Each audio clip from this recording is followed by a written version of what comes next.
So the last time that we talked like this, the last time I interviewed you, we talked a lot about your book, the book that you wrote, the lessons that you learned in the School of Stupid. Yes. So we're gonna switch things up a little bit and drift away from talking just about the book, but I want to kind of dive into it a little bit and ask you the question: who were you before all of the lessons? That's a good question. Who was I before all of the lessons? Someone that was trying to do the right thing, but I got myself in trouble because I did too much thinking that when I had an idea about something, it must be a good God idea, and I'd go with it. And that's kind of and I was impatient. That's who I was before. I was impatient. Got me in a lot of trouble. If somebody met you today, what would surprise them most about teenage you? Wow. That Like, depends on who you're asking about. Now, if you used to ask my siblings, who was I? What type of person was I? They say she was a meanie okay. because I had to help raise my siblings. And You're the oldest I'm the oldest. of Yes, I'm the oldest. And so, my mom how many worked. of you total? Let's see, there's five of us. I'm the oldest. So I'm going to give you a couple instances why they would say that, why they would say that version of me would be meanie and harsh, because they didn't like me having to be in charge of them for one. And this one particular day, all of the kids were outside playing, and I was mopping the kitchen floor. And I made up my mind to lock that kitchen door because I didn't want them running back and forth and tracking up my mop floor. Sure enough, I just get through mopping, and who comes knocking at the door? I have to go to the bathroom. My sister Rose.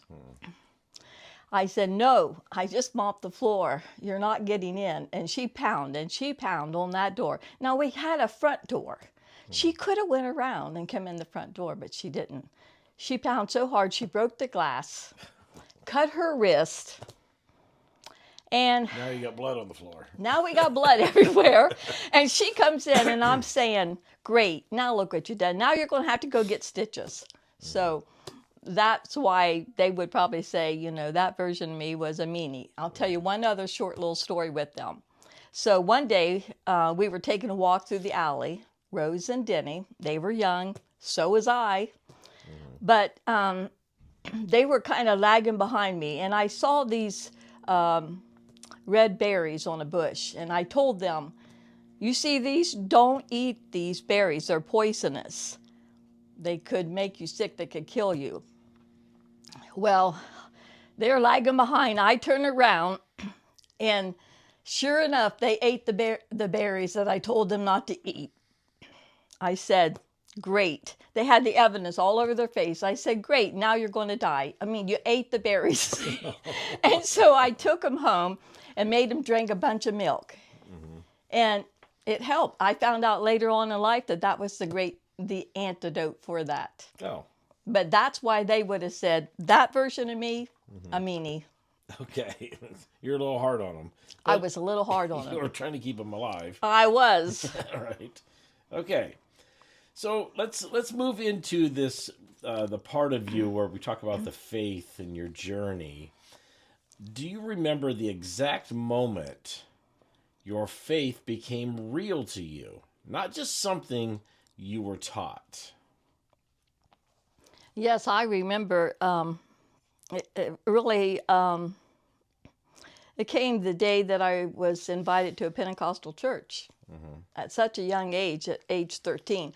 I always believed there was a God, and I prayed. The Lord help me get out of this situation.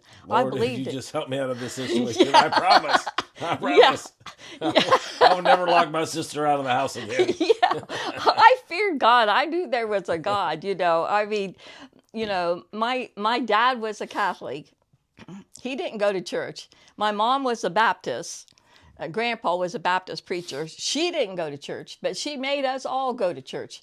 We had to go somewhere. She didn't care where, and so we would all get ready for church, and, she'd drop us off somewhere, and we'd go wherever we wanted to. Yeah. We had churches galore around us. So, I visited a lot of different churches.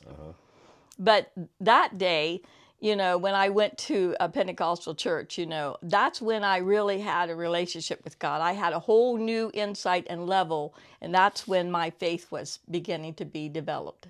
All right. So you're 13 years old. You've been going to several different churches, just wherever your mom dropped you off at. Yeah.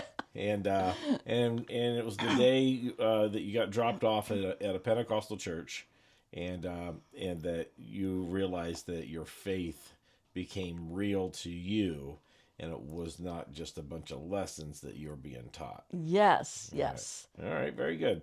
And did you stick with that particular church for a length of time? Yes, I did. And if you'd like to know what drew me to that, Oh, that's an interesting. so there's more than There's your more- mom just randomly kicking kids out at churches. Yeah. Okay. Yes, there is more to this story of how I ended up at this Pentecostal church. Quite interesting. So my mom was divorced. She was a single mother trying to raise us, and a lot of responsibility fell on me to help raise the kids, clean the house, cook, do everything, and go to school. So she decided to put an ad in the paper to get an older girl that maybe in exchange for room and board, she would come and help out with the responsibilities and everything. So a girl named Patty answered the ad. Well, she happened to be dating the son of the pastor of this Pentecostal church. Go figure. She answers the ad, she moves in, and we become best friends.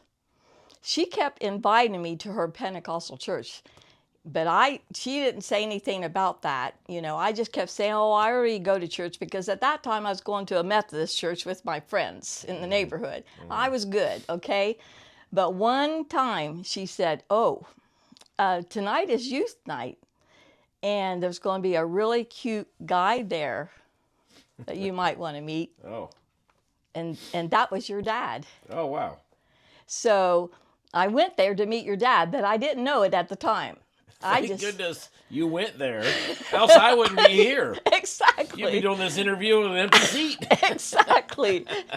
That's right. So that was, to be honest, that was the only reason I went, because I'm like, okay, she's got me now. There's, a cute guy involved in this story. Little boy crazy going on there. Yeah. Like, I'll go. Okay, Yeah, that's right. Okay, I'll check it out. I'll go. You talked me into it. And so I go there to the youth service, looking around, so where's this guy? Yeah. He didn't show up that night Oh. for whatever reason. Good thing he didn't, because if he had, I would have had to focus on that instead of what was going on. And so, here's all these people, never been in a Pentecostal church before. Did you know anything about Pentecostal churches before then? No. Okay. Like I said, my dad was Catholic, and my mom was Baptist, and Grandma was Baptist, Grandpa was Baptist. Everybody was something besides Pentecostal. So I didn't know anything about it. And so, here they are, I remember at one time, I'm sitting in a chair and they're praying for me, and another time I was holding hands, they're all up in a prayer group, and I remember saying, oh God, if these people are crazy, get me out of here. Yeah. But if they got something, I want it. I didn't even know what that meant. What do I know? What is this that they got? But I got it. Okay. And I got it. That's when it happened, and that's how, because I went there looking for your dad. Yeah. All right. Well, that is an interesting story. Obviously happy that you went there looking for.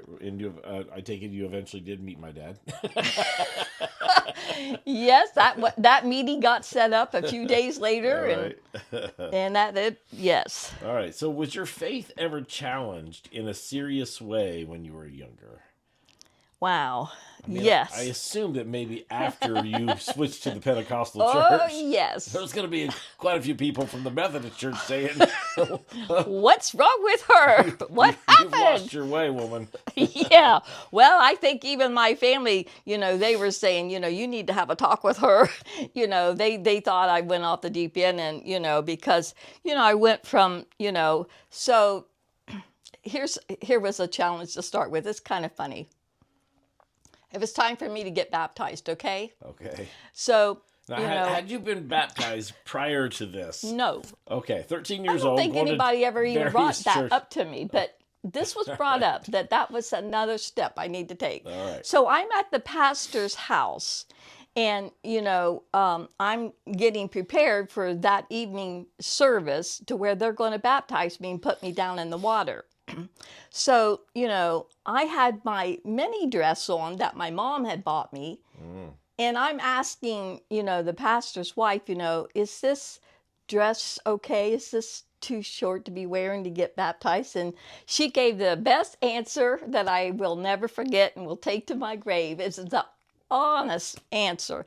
She said, well, if you have to ask. then your skirt is too short. I thought that is awesome. That was the best answer. Well, I didn't wear the mini dress. Okay. And she didn't have to say anything more. Okay. So you had time to think about it. Yes, before but your that baptism. but that was a challenge because I went from wearing makeup, pants, mini dress, whatever, to no makeup. I used to go skating all the time, but that was out. Roller skating's out because Roller skating was out. To be clear, for anybody who doesn't know much about the Pentecostal church, the Pentecostal church is multifaceted. There are within the Pentecostal church, there are several different belief systems, several different doctrines, several different right. ways of following the Pentecostal faith. And some of those Pentecostal believers believe that women should not cut their hair, should not wear makeup, and should not wear long pants, but should only wear dresses. Three main things of that particular That's right.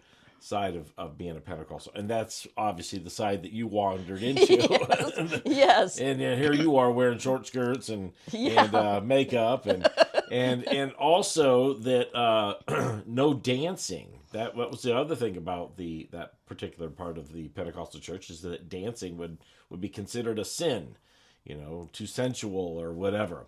And so then roller skating came to be, put wheels on your shoes. And then it had to be discussed, is roller skating okay? Because you're roller skating to music. And somebody in the Pentecostal church said, it's just too close to dancing. We're not going to allow roller skating at all.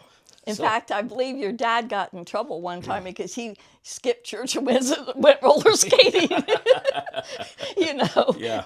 And so, but yes, those were challenges in my faith, But to be honest with you, I don't,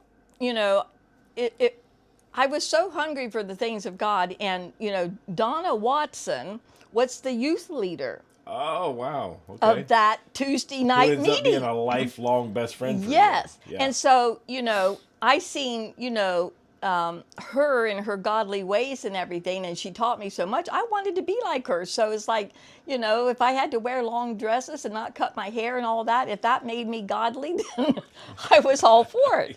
Yeah. I mean, but I wasn't in a a rebellious nature about it. Yeah. Didn't seem but looking back, it's kind of different now. I see. Okay, so if you could sit down with your teenage self, what would you correct, or would you let her learn the hard way?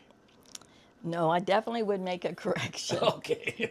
If I was if I let the young teenage me, what would be the thing that would be corrected? I'd say to my adult self, listen to your mom who tried to tell you not to get married at age 16. Oh, yeah. She said I was too young. Yeah. And she really didn't want to sign the papers because back in that day, you couldn't get married that young unless you had your parents sign the paper. Oh, I think it's probably true to this day, even And now. she didn't want to, but she had a dream that I tried to go across the border to another state to get, married, and that I was in a wreck. Oh. And so she changed her mind. So she'd rather you wreck your whole life than have That- one wreck going across the border. Oh, no. Very well said. Very well. And that probably would have been another I'll thing sign that, these papers to keep her out of a car accident. yeah. But Yeah, even though I don't agree with her life choice, I'll Yes. sign that. exactly. That's a good one. That would have been another one for my young teenage person to say to me. Don't get married at 16. Yeah. Got you. All right. Okay, so let's talk about doctrine and the evolution of the doctrine. We touched on it just a little bit there, talking about the different ways of the Pentecostal church. So you've stayed pretty consistent in your core beliefs, but what are some things that you've softened on over the years? Well, some things that I've softened on is this is an interesting story about, no makeup and, I can never wear pants and all this. And how Clearly you've softened on that because you're wearing makeup and pants right now. yes, but I want to tell you how that happened. All right. It's an interesting story. So I was in Michigan with all you kids, I'm visiting my mom. And while I was there, I went to this, it was called a charismatic church. So that'd be kind of part Pentecostal, but not that Pentecostal. Uh-huh. So I'm sitting in church, and here's these women, and they're up front, praising the Lord, dancing to the music. And I'm looking, they got makeup on. Mm-hmm. They got their hair cut. Yeah. They got pants on. And I'm going, I don't get this. I'm really confused because, they seem really happy. They seem happy. They seem really happy and they're just so free. And, and so I thought, I got an issue with this. So when I went home, I got down on my knees and I started talking to God. I said, I don't get this, I have to wear all this, they're not doing any of this, and yet they're praising you and so happy. And so I clearly heard the Lord. And he said, my people get so caught up in the things they think they can't do that they can't even enjoy me. Okay. That was the turning point for me. Right. That was the softening. I heard from God. I didn't take it to the church. I knew what Wow. they would say. Yeah. Oh, those people are on the way to hell. They're Jezebels. Yeah. I just went straight. I went straight to the Lord, and that's the answer He gave me. Yeah. Well, I mean, that's good. Obviously, it helped you Yeah, it free up a really little bit was my and find turning your own point. happiness within your faith. Yeah. Yeah. I remember having a conversation.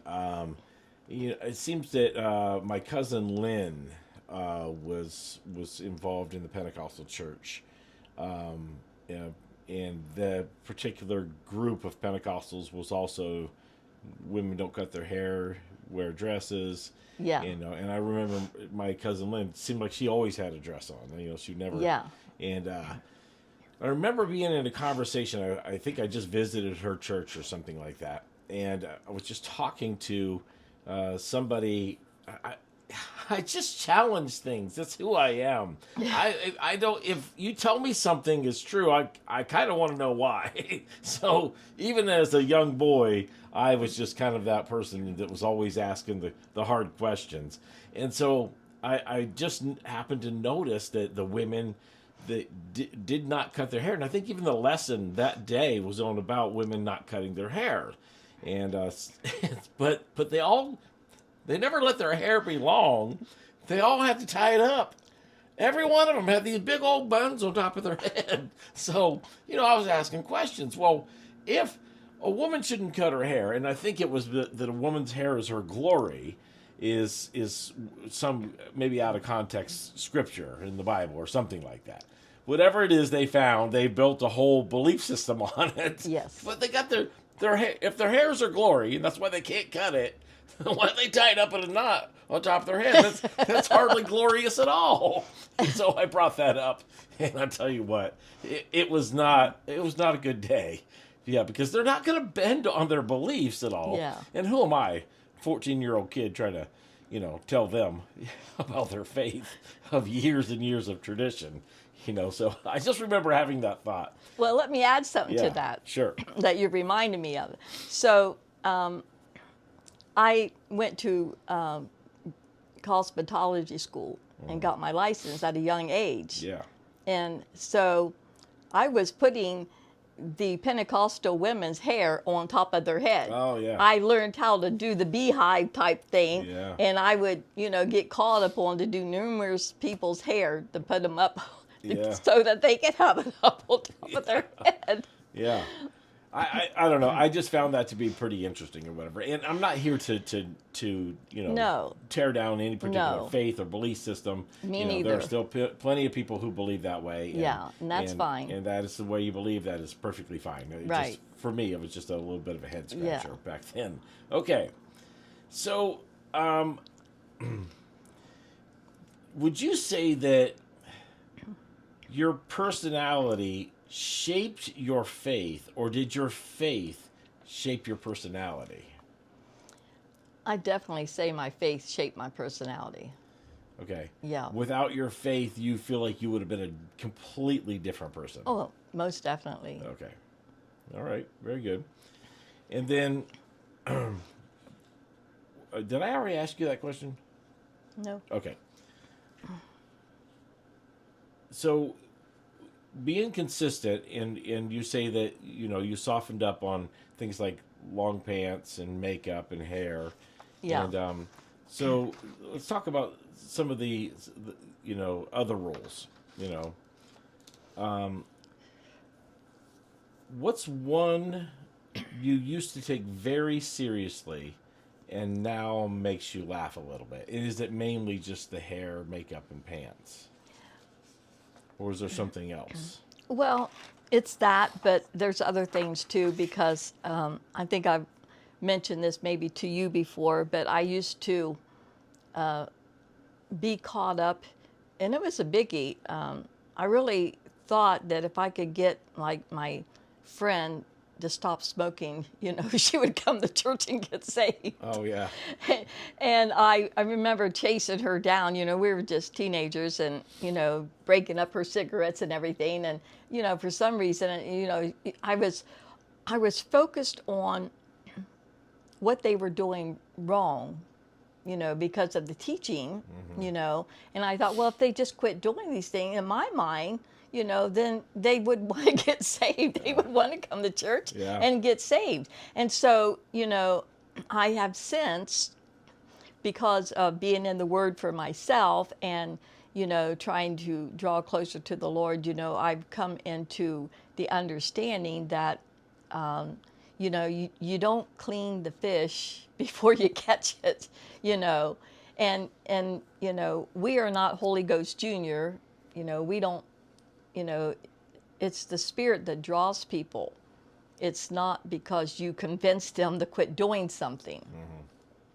And before, it would be the opposite. No, I got to get them cleaned up, then get them in the church. Yeah. So that would be my answer for that. All right. That makes sense. What's something that you would say people misunderstand about Pentecostal women? You want me to clarify that a little bit? What's something they would misunderstand about Pentecostal women? Yeah. Yeah, clarify it a little bit. Okay, so as it's kind of taught in the Pentecostal belief, is that the man will be the one speaking. And the man I see where you're going with this. I see where you're The man will be going. the one that gets the word from God and then speaks, and that the Yes. woman will kind of keep quiet. Yes. That's yes. kind of a thing Yes. in the Pentecostal church. Yes. And here you are, fully Pentecostal, pastoring your own church, Yeah. running a podcast. Yeah. So what are your thoughts on that? Well, when you do research on that, which I did, I researched it out because, I mean, there's been times because that very thing gets brought up that I would think, you know, I'm okay if God wants to get a man in here and do this. I'm okay. I don't want to do anything that's wrong. But back in the day, they had the men would sit on one side and their wives would be sitting on the other side in a church. And what would happen is, the teacher would be up there or the preacher would be trying to bring forth the word. And if there was a question, the wives, the women would raise their hand in the middle of the service and try to, and they're saying the women need to be quiet. Wait till you get home and talk to your husbands about that. Oh, yeah. And so, that's kind of where that came from. But, sometimes we take a part of it. The women need to be quiet. In other words, you can't teach, you're not to usurp. And I have, heard that there's someone that won't come to my church because I am a woman. And so, we have to rightly divide the Word of God and, search things out. The Bible says, study to show yourself a workman that needs not to be ashamed. And that means you got to dig a little deeper than, understand who are they talking to? What's the background? What happened that they would say such a thing like that? So. Yeah. Okay, that makes sense. For me, I'm definitely glad to see that you have, found your way out of, some, deep traditions that would have just limited you from using your gifts. So. Yeah, thank you. If younger you saw you today, what would she say first? She would say, you changed your clothes and you changed your heart, thank God. Yeah. That was an easy one to answer. Younger you would be thankful. Yeah, thank God. That she has this to look forward to. Exactly. All right. Okay, so for years you have been a part of a different ministry, kind of an outreach ministry in the south side of Columbus, where you've always called it the Mission. Yes. And so where you would go down there on Parsons Avenue and make up food and then you would teach a little church service and you'd hand food out to the locals and all of that. All right. And so what originally pulled you into that mission work on the south side? Well, it started, Donna Watson, my mentor and prayer partner, and I decided to find a room to rent where we could meet to pray. Because she lived, clear out in Johnstown. I lived on, the south side. And so we found a place, and it was down on Parsons Avenue, and we shared the rent, $100 a month, room for rent, prayer room for rent. And as we met to pray and have Bible study and everything, the Lord began to lead us to go out on the street and start, witnessing to people and praying. And that opened up the desire that because our eyes were open to see the need out there. There's hungry people that's homeless and, digging through the trash for something to eat and what have you. And so one thing led to another, and, that's what started it was a, meeting for prayer. So you guys just had a little prayer room that you rented out. Yeah. And then it was on the south side of Columbus there on Parsons Avenue, and you thought, oh, maybe there's more we can do here. Yeah, we would bag up, make sandwiches and take out and pass out, and pray for people. And we realized that there was more to be done, and we followed the leading of the Lord. So then it evolved. It turned into this thing where, like, the bread man would come and bring the day-old bread into the mission so that you could help feed the people, and people would donate, food and things like that. And so it became, kind of a much bigger deal than just a simple two ladies in a prayer room. Yeah, two ladies in a prayer room, 3 men in a truck. Right. And so this became where, people started having to jump in and help out, and you had, quite the crew of volunteers coming down there. Was there ever a point where you said, I don't know if I'm really cut out for this? Did you ever have those feelings? Oh, yeah. There were times that I felt like that. And one of those times probably would have been when I was also, pastor down there for about a year, and I was, trying to preach my sermon, and one of the people that were in there was passed out in the middle of my service. He Oh. was, you know, On drugs or something. a drunk. Drunk, yeah, yeah. Yeah, and passed out, and I think went into convulsions, and we had to stop and call the squad. And, and Sure. so then you're thinking, I don't know if I'm really cut out for this kind of thing. I wasn't really counting don't on know. someone passing out while I'm trying to preach my sermon, but oh well. Well, thank you for watching part 1 of Pastor Melinda and the interview. Stay tuned. Next week, there's going to be part 2 of this very interview right here.